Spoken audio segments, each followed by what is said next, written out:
नमस्कार। आप सभी पशुपालक भाइयों को यूट्यूब चैनल पशुपालन जानकारी में स्वागत है।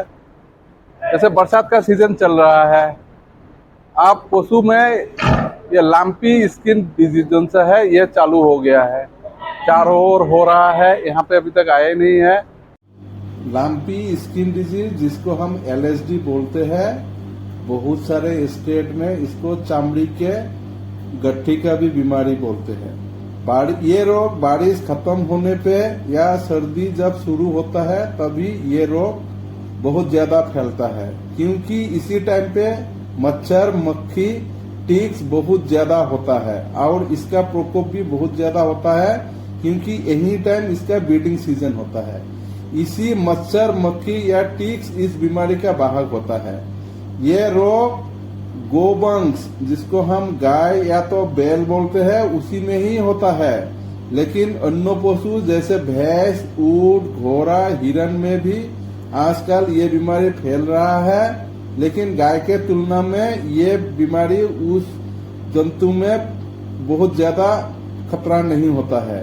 ये रोग बहुत सारे अननेचुरल होस्ट में फैल रहा है, इसलिए जूनोटिक इम्प्लीकेशन का भी खतरा बढ़ रहा है। लेकिन अभी तक ये बीमारी इंसान में होने का कोई खबर नहीं है। जैसे बकरी में गोट पॉक्स वायरस, भेड़ में शीप पॉक्स वायरस से ये बीमारी होता है, लेकिन गोवंश में ये बीमारी लाम्पी स्किन डिजीज नामक वायरस से होता है। ये वायरस का जेनस है कैप्री वायरस और फैमिली है पॉक्स वायराइडी।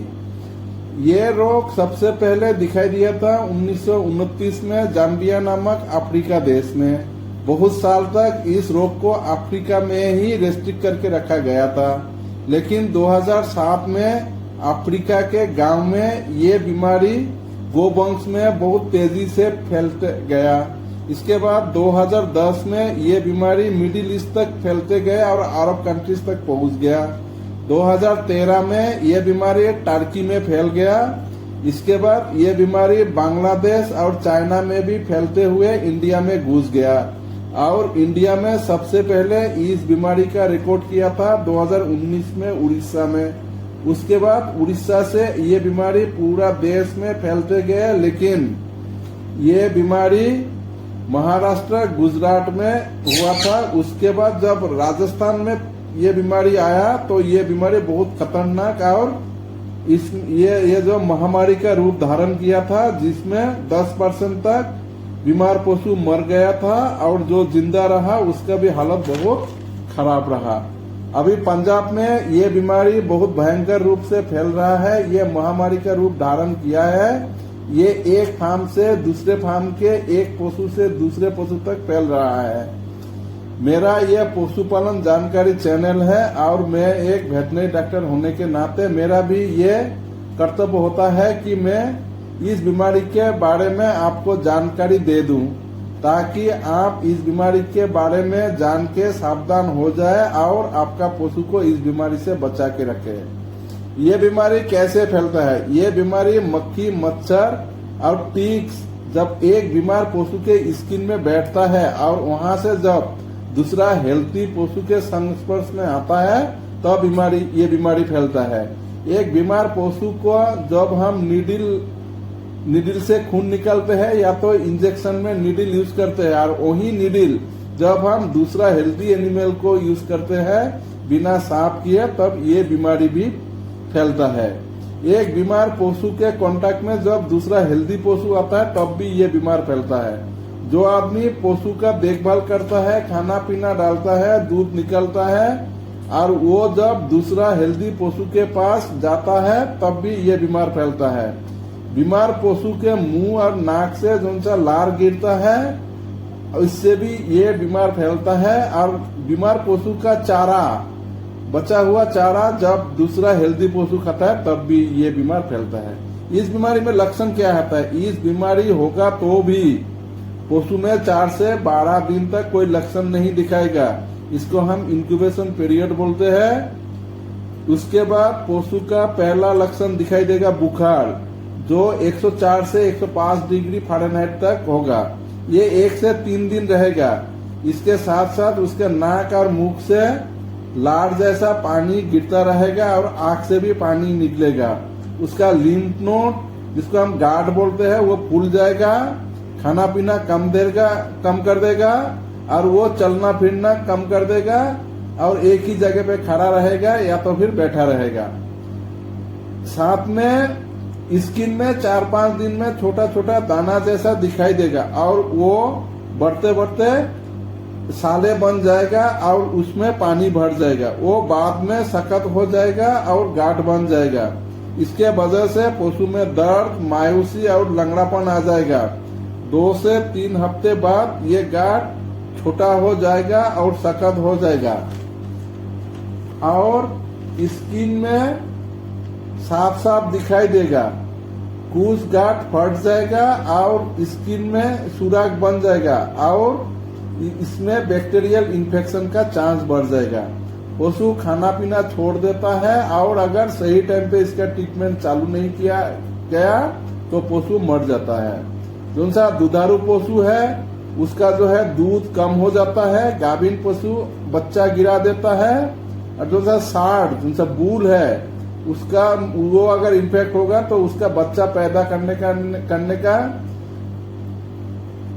क्षमता भी टेम्पोररी या परमानेंटली खत्म हो जाता है और वो सांड अपना सीमेन से ये वायरस फैलाता रहता है बहुत दिन तक।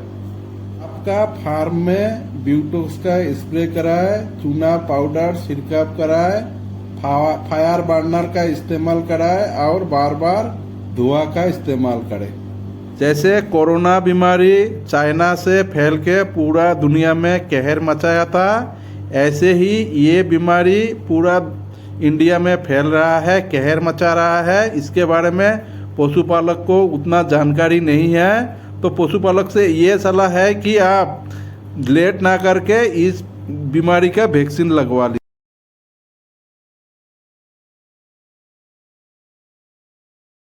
तो हम लोग जो है हर साल लाम्पी स्किन डिजीज का एक वैक्सीन आता है, गोट पॉक्स वैक्सीन।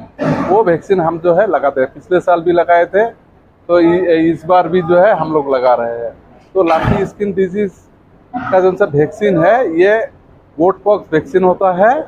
इसको जो है 100 डोज आता है एक वायल में पाउडर फॉर्म पे, और जो है 100 ml का हम जो है डाइल्यूएंट होता है उसमें, तो उसके साथ मिला के फिर ये जो है 100 डोज बनता है 100 ml का।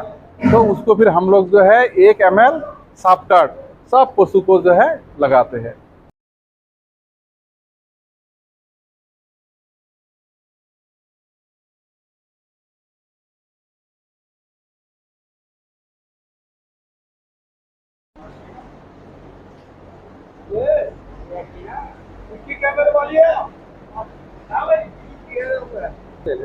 कोई नहीं।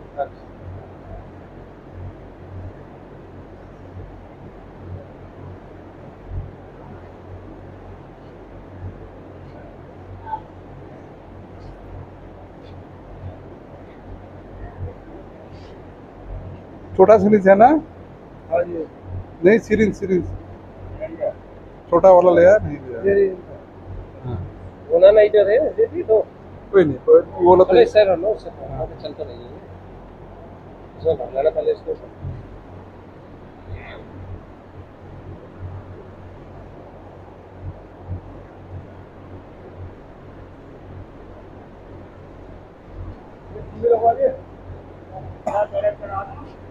मैं चला दूंगा।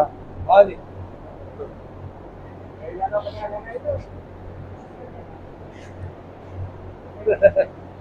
छोटा वाला ले लो।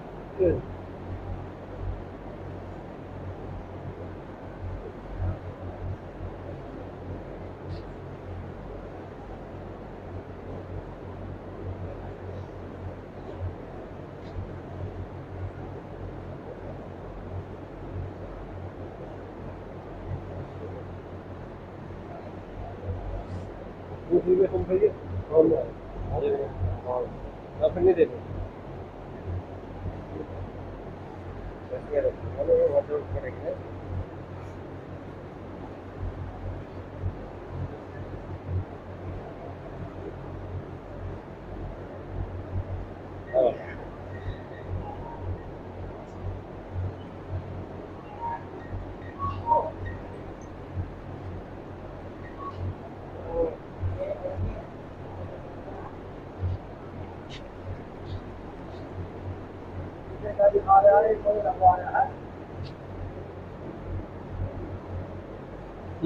चलो चलो करो स्टार्ट। एक एक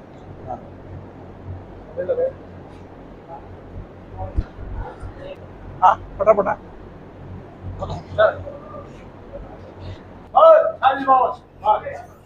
बस बस।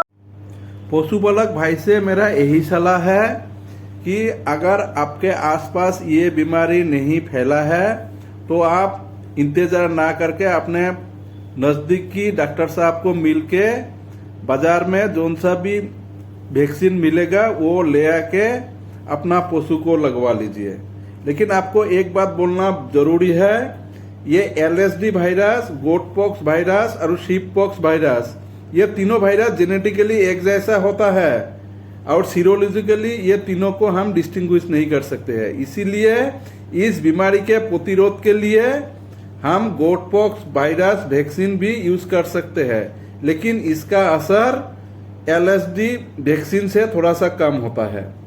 ये एलएसडी वैक्सीन क्या होता है, इसको बाजार में लाम्पी प्रोवैक वैक्सीन के नाम पे आपको मिलेगा। ये homologous live attenuated LSD vaccine है जो आईसीएआर, एनआरसीई, हिसार ने आईसीएआर, आईबीआर, इज्जतनगर के साथ मिलकर बनाया है। ये रांची स्ट्रेन है जो 1 साल तक इस बीमारी से आपका पशु को प्रोटेक्शन देगा। अगर ये वैक्सीन नहीं मिलता है तो गोट पॉक्स वैक्सीन जो हेटेरोलोगस वैक्सीन है, ये वैक्सीन आप अपने पशु को लगा सकते हैं।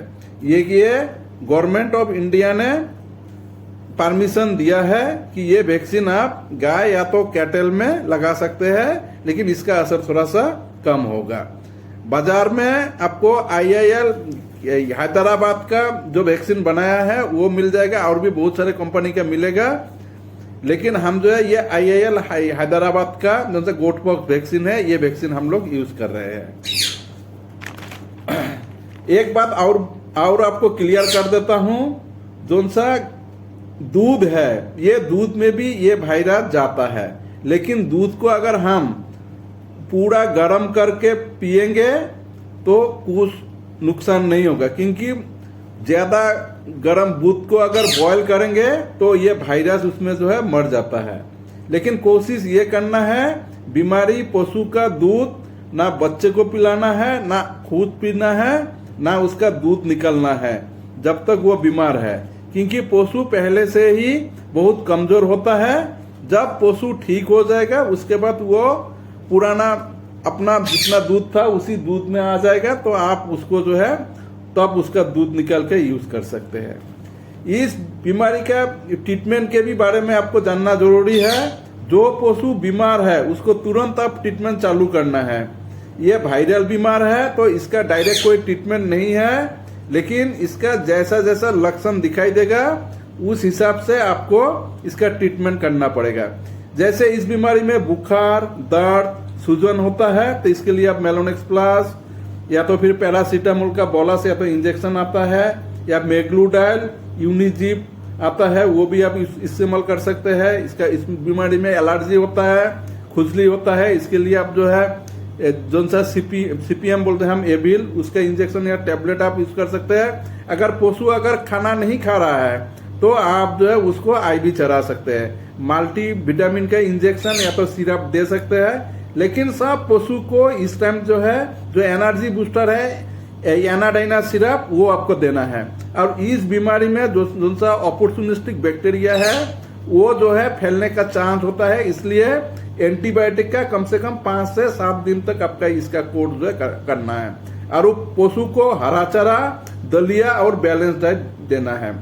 और सबसे बड़ा यह है कि पशु का जो सा रोकथाम है, जो पशु आपका बीमार होगा उसको अलग कर दीजिए, उसका खाना पीना सब कुछ आप अलग कर दीजिए। जो आदमी उसके साथ रहेगा वो उसको खिलाने पिलाने के बाद साबुन से जो है अपना हाथ और कपड़ा सब कुछ धोएगा। पशु का मूवमेंट आप जो है एकदम बंद कर दीजिए। धन्यवाद।